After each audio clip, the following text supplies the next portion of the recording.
all hits all the time. We are family. Max Scherzer, double-digit Ks. We're busting ours to kick yours. Fun to watch. Minus 15. Respect all, fear none. Into the upper deck. Intensity is not a curfew. Oh, mercy. 5, 4, 3, 2, 1.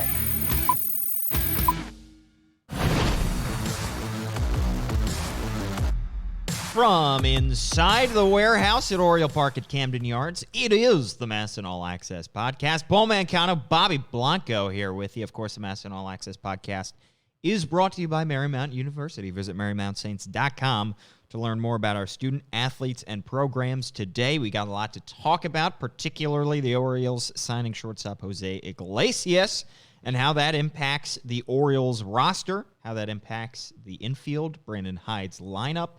All kind of ramifications from the O's getting their shortstop for the next year, maybe two.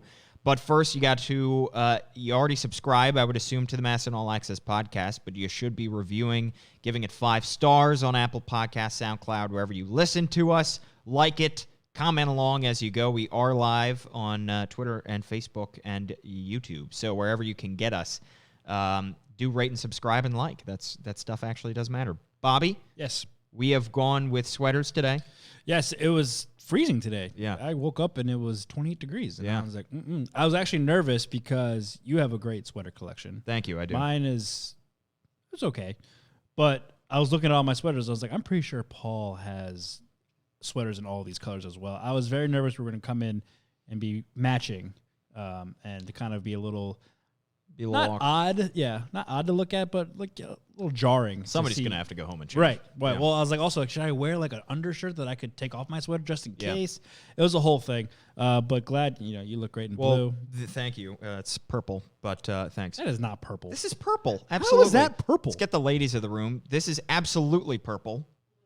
Blue. Blue? Yeah. How is that purple? No, that is a... Maybe these lights are too... Indigo? We're getting indigo. I think this is... All right. Comment along. Is if indigo... If you're watching live, is that blue or purple? Is indigo purple or blue?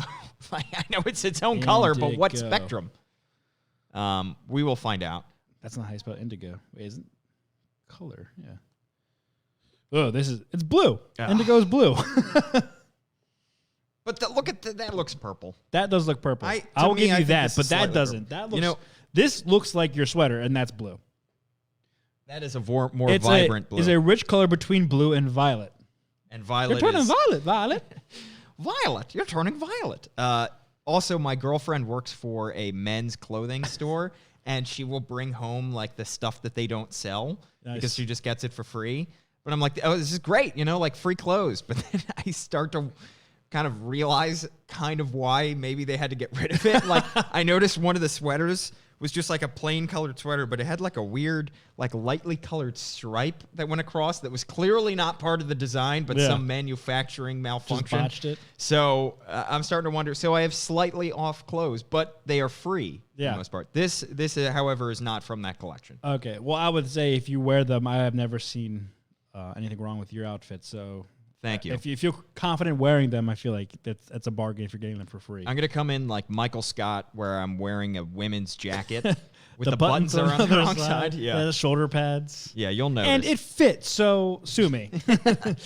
I have like half a zipper. You'll see. This doesn't help our argument, but in this definition of indigo, it's a dark purplish blue. Purplish blue. So it's blue, though. It's just purplish. Purple. So one could see how I would It's basically think just that saying it's purple and blue. One could see how I would think that this is a purple. I'm not saying you're outrageous for thinking it's purple. I'm just saying you're wrong. I'm going to look up the brand and the design of this sweater online. Yeah, they usually have like a color code on the tag. Yeah. You got to Google whatever that is. It's going to say indigo, and we'll be right back where we started. Yeah, no, exactly. Purplish blue. Comment along. Let us know what you think. So let's get to the baseball because the Orioles dipped their toe into the free agency market. Didn't make a splash, but they went out and got somebody who I think... they got in the pool. Yeah, I think it was a bigger signing than I think most were expecting. I think it was a bigger signing than I was expecting, just in terms of the quality of player. because José Iglesias is not just a starter caliber player on the Orioles, but I think he could be a starter caliber player on other teams as well. He's a pretty good offensive player, and of course, his specialty is defense. Yeah, and I think he's also kind of like a household name. It's not you said it's not a splash, but it's somebody. I think Orioles fans and baseball fans recognize the name. He's a former All-Star. He was a Rookie of the Year runner-up back in 2013 with the Red Sox. He got traded that year. Yeah, Red Sox. But anyways. He's a household name. I think people recognize the name. He's a veteran. He plays one of, if not the most important position definitely in the infield, maybe the entire baseball diamond. So it's a great signing. 30 years old. He's still very serviceable. Still has plenty of years under his belt, and can play. It'll be interesting to see where Brandon Hyde slots him in the lineup. He could play probably at the top of the lineup or maybe even mid. He doesn't really bring that much power. And he probably doesn't have the speed he once had when he first entered the league. But, he kind of fits the mold that the Orioles are hoping Richie Martin eventually fits.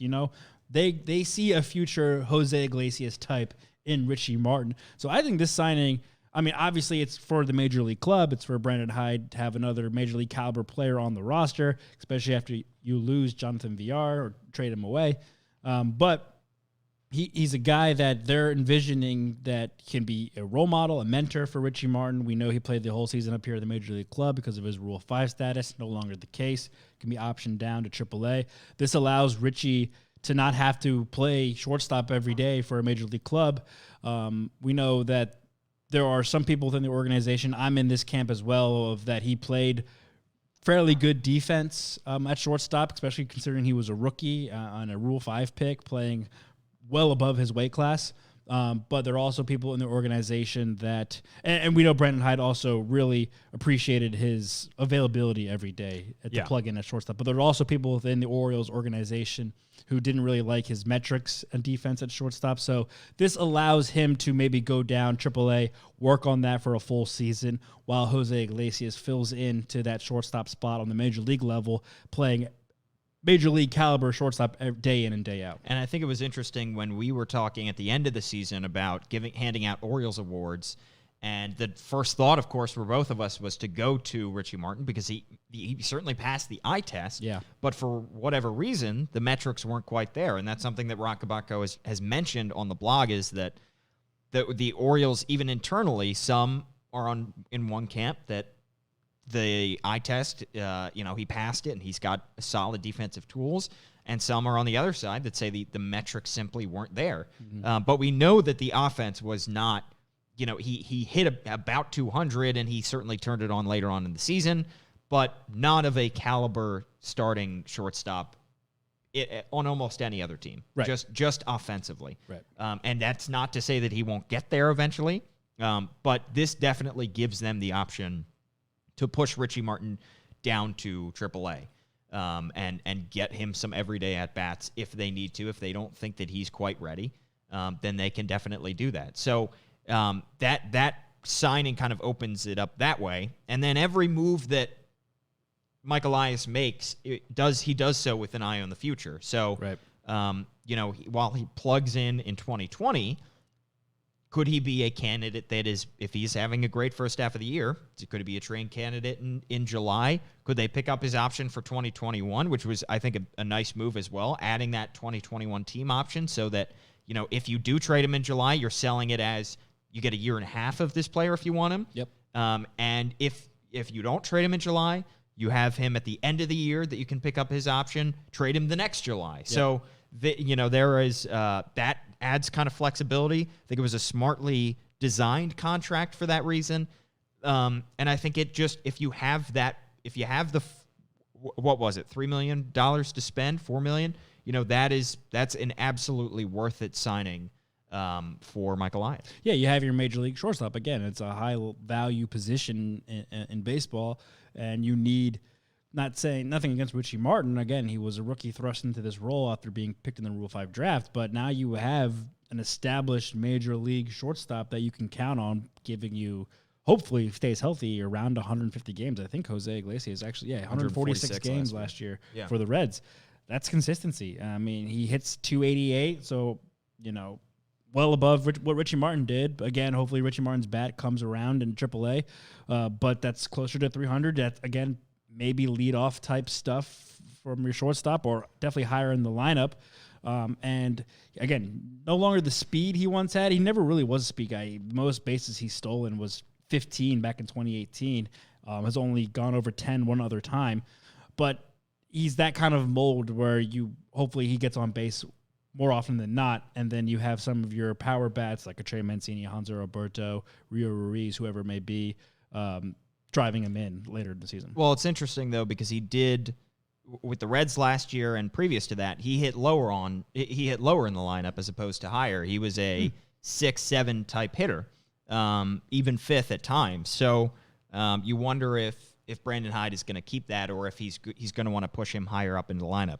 His sprint speed has gone down last year. I mean, he stole those 15 bases 2 years ago, and he stole just 6 last year. His according to StatCast, his speed on the base paths is not quite there, but still, what he contributes with his defense and even some underrated offensive skill, I think, is still a big time upgrade. He hit 288 last year. Doesn't strike out a whole lot, doesn't walk a whole lot, kind of like Hanser Alberto. 318 on base, 407 slugging, with 11 homers, which was a career high, and 59 RBIs. If you were to drop his stats on the 2019 Orioles, he would have been third in batting average, tied for fourth in RBIs, tied for fourth in doubles, and tied for second in triples. So when you talked about the production that the Orioles lost offensively when they traded Jonathan Villar away to the Marlins, you gained a lot of it back. Not the home runs and not the stolen bases, but you gained a consistent bat in the lineup, which you didn't quite, you needed to replace when you traded VR away. Yeah, and then also, again, the defense. It's slotting at shortstop as opposed to second base, sometimes third, where VR was often most. I mean, he played, I think, a little at short last season, but not an everyday fixture. Here's your everyday fixture.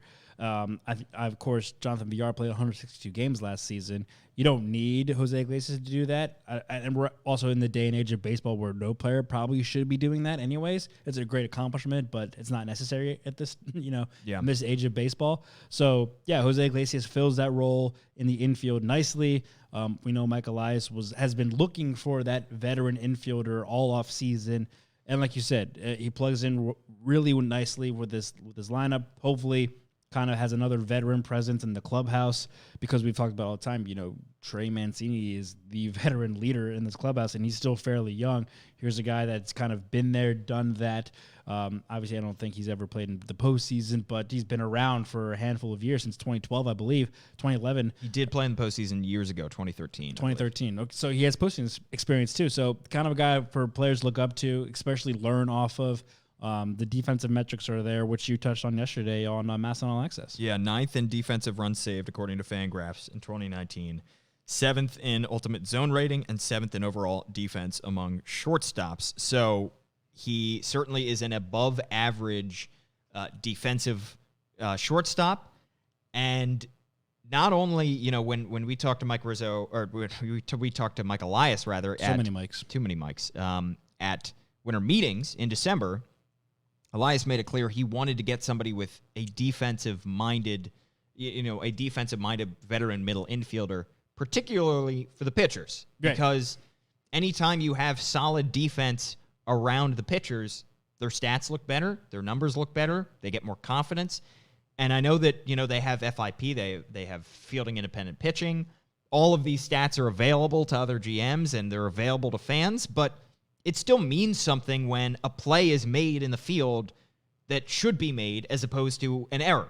Anytime you have quality defensive players around your pitcher, it helps out your pitcher. And last year, the Orioles pitchers were bad, overall, particularly in the bullpen. No denying that. But it certainly would have helped if they had a little bit better of a defense behind them. They were not a very good defensive team. Richie Martin was fine. Hanser Alberto was a little bit above average. Rio Ruiz was fine at third. VR was slightly below average.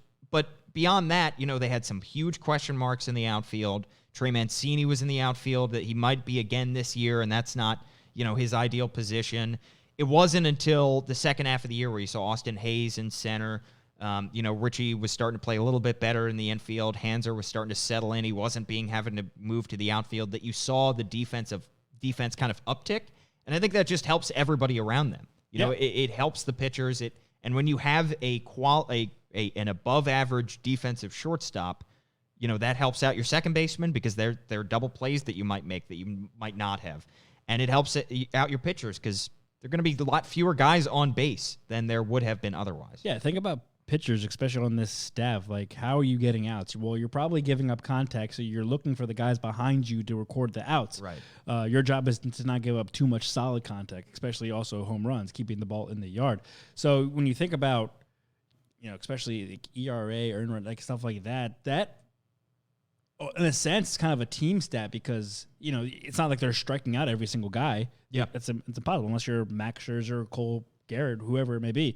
Garrett Cole, Cole Garrett, 2 first names, right? So yeah, the defense helped, and Mike Elias made that a point yesterday. He also showed that clip on MASN All Access yesterday as well, that he's looking for defense to help out these young pitchers, because they can't do it all on their own. It's almost, if you put a bad defense behind them, it makes it worse. They're going to lose their confidence. They'll give up runs. And to have the shortstop that was 9th in defensive runs saved last season, that's going to help this team, you would think, ERA dramatically. And then even go beyond the starting rotation. Look at the bullpen. The bullpen struggled mightily last year. It's probably not going to be that much better this year. You would hope that the defense behind them, especially in late, close games, they are better at getting out of jams, because they have better defenders behind them. Again, not a slight to Richie Martin, but José Iglesias is a proven major league shortstop.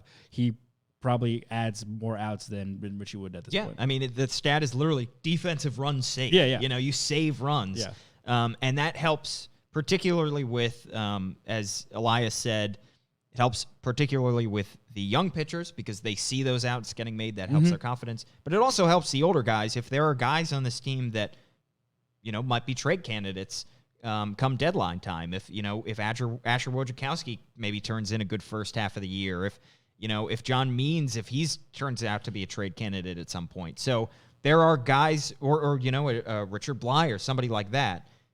If you have a good defensive shortstop, that helps his ERA, and he looks more attractive to other teams. Yeah. So I looked up the 4 most defensive-minded, the best defensive shortstops last year in 2019, according to Fangraphs. Andrelton Simmons with the Angels, Nick Ahmed with the Diamondbacks, Paul DeJong with the Cardinals, and Javi Baez with the Cubs. Just about in every defensive metric, defensive runs saved, ultimate zone rating, all that good stuff. They had the 4 best defensive stats, and each team had a lower actual batting average against than an expected batting average against. Now, the expected batting average against is kind of what, given the amount of balls in play and given how hard these balls are hit, what teams are likely to be giving up, and what is expected just based on the stats. So essentially, these 4 players, and they are not, one player doesn't make a defense, but having a quality defense up the middle helps make outs that might not exist on other teams.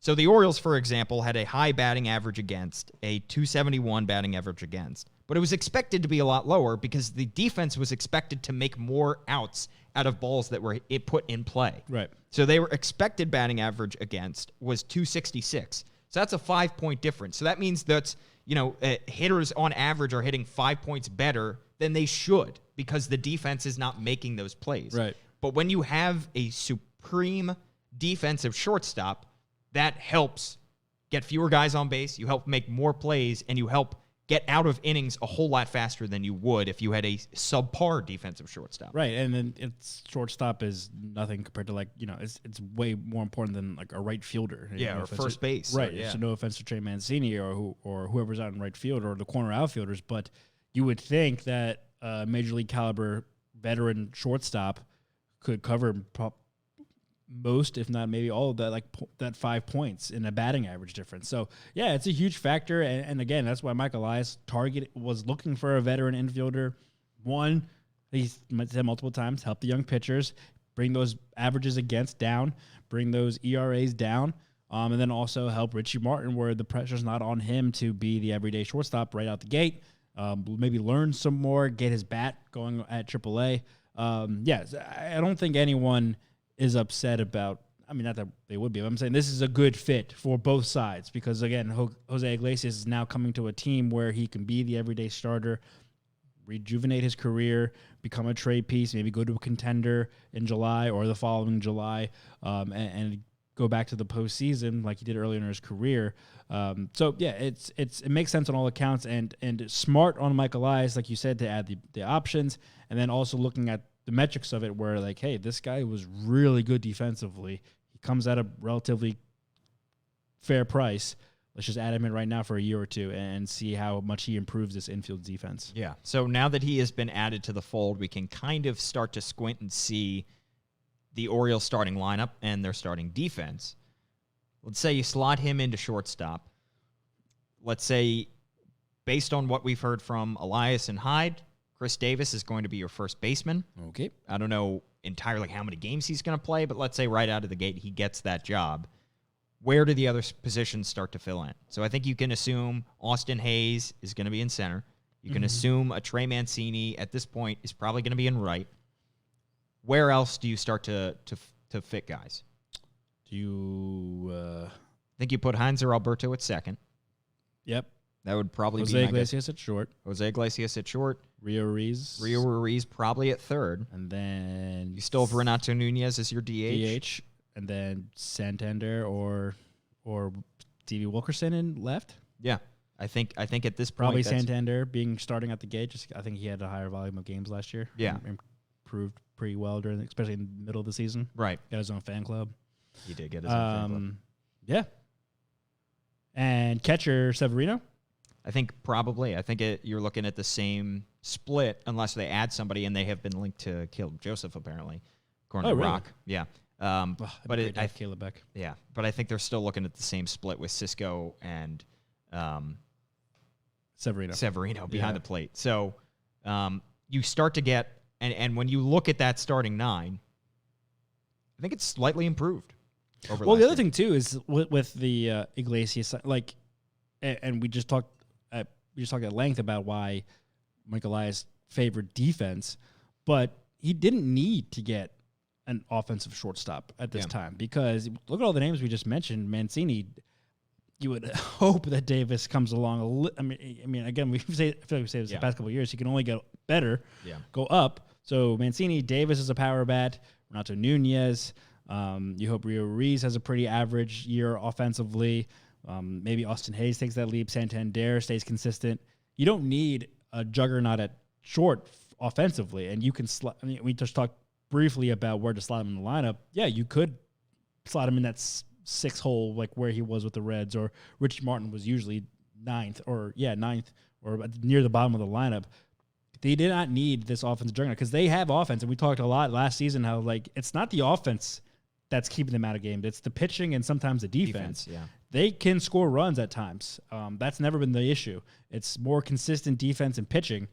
So, again, they did not need to go get the best bat at short. They needed the best glove at short. And I feel like they got a fair price for that. Exactly. And for what they were looking for. While you lose a tick from VR, offensively. And Iglesias is probably a bump from what you had in Richie Martin. Right. Whoever was platooning at short. Exactly. And I think given a full year of Austin Hayes in center, I think that's certainly a tick defensively and maybe a tick up offensively.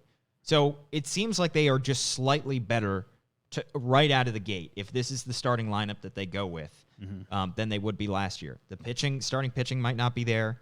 It probably is a tick worse given that, at this point last year they had Andrew Kashner and they had Dylan Bundy on the roster. Supposedly a healthy Alex Cobb. Yeah, exactly. But I think the lineup is pretty much right where it was last year to start last year, maybe a little bit better. Yeah, I would agree. Yeah. But then I think it gets interesting when you look further down the line throughout the season because, if we see a Ryan Mountcastle have a great spring training, if he starts out the year great in Norfolk, he might push for a starting spot where he could fit in. Would they have to make him a DH to start? Would they be able to fit him in the field somewhere? That can get interesting. So I think it's going to be a slightly better or just as good, I think, maybe offensive team this year as there was last year. Yeah, and for those people who are probably say, well, they can only go up. Well, yeah, I mean, look at where this team is. Look at where this organization is. That's no surprise for us. And to see a gradual increase year by year is a good thing. See improvements year by year is a good thing, especially from these young players. I think the Ryan Mountcastle is definitely going to play a huge factor into how this lineup shakes out throughout the course of the season and where they position. Because if he does come up and doesn't have the glove to play consistently at third base or wherever they want to put him, or first base, because then you don't want, let's say that Chris Davis figures it out and is having a okay season to start. You can't take, and also he has a very good glove at first base. I think that goes underrated because people look at the offensive numbers and don't realize how good defensively he is at first. He's the best defensive first baseman they have on this roster.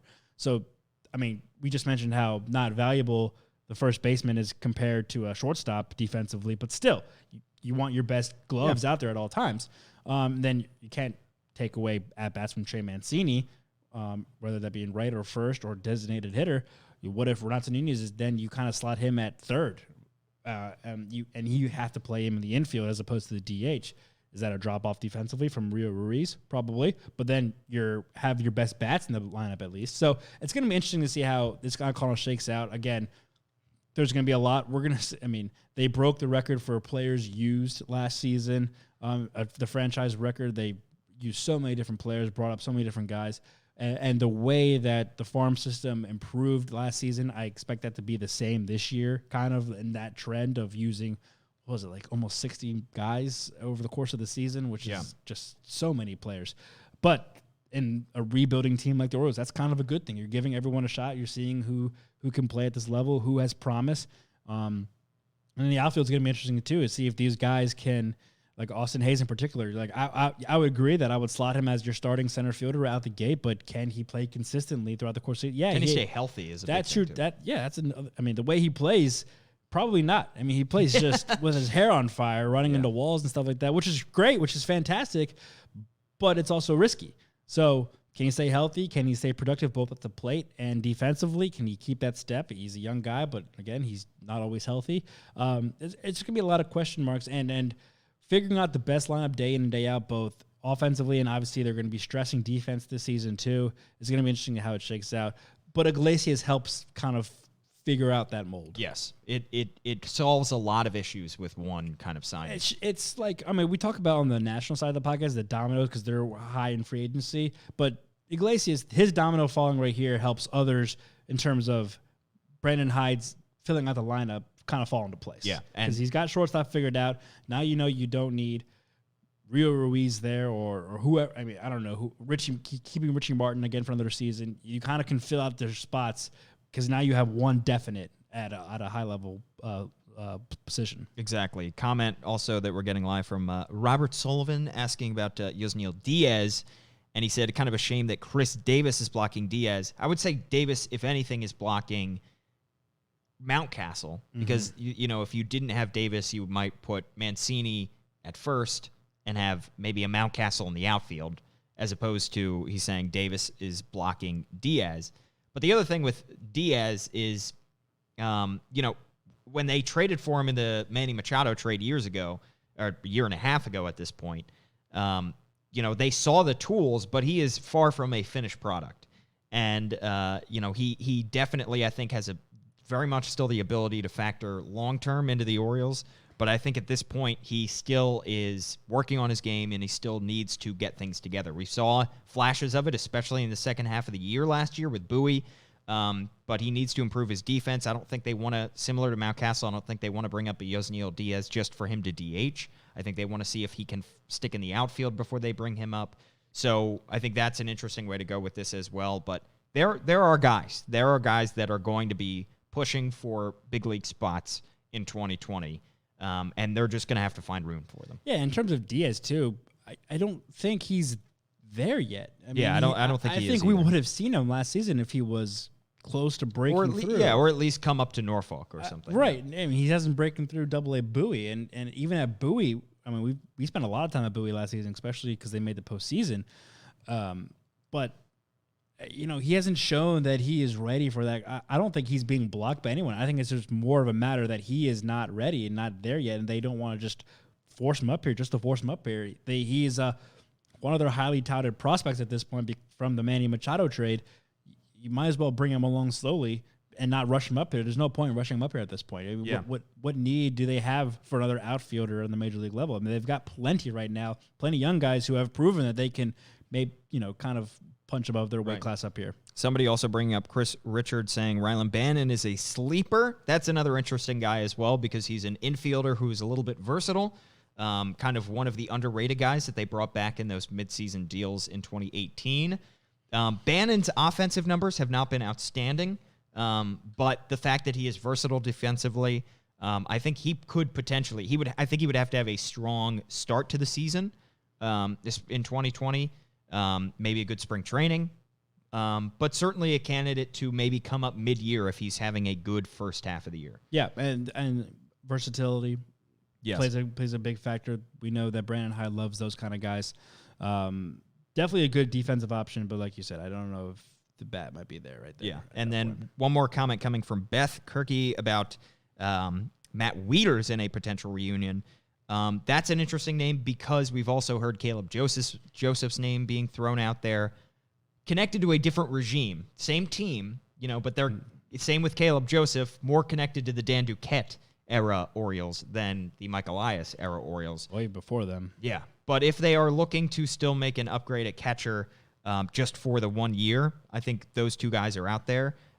Similar to, how a shortstop helps the pitchers, a catcher also helps the pitchers. Absolutely. And in that way. Yeah. And we've seen Matt Wieters work with some of the better Orioles staffs that they've had over the past decade plus, those 4 years of making the postseason. 12, 14, and 16. And obviously he spent 2 years in D.C. and catching a really good staff over there. The only thing with and love Matt Wieters, he was probably one of the first faces of the turnaround for this franchise back in the late 2000s. And then, of course, those playoff years.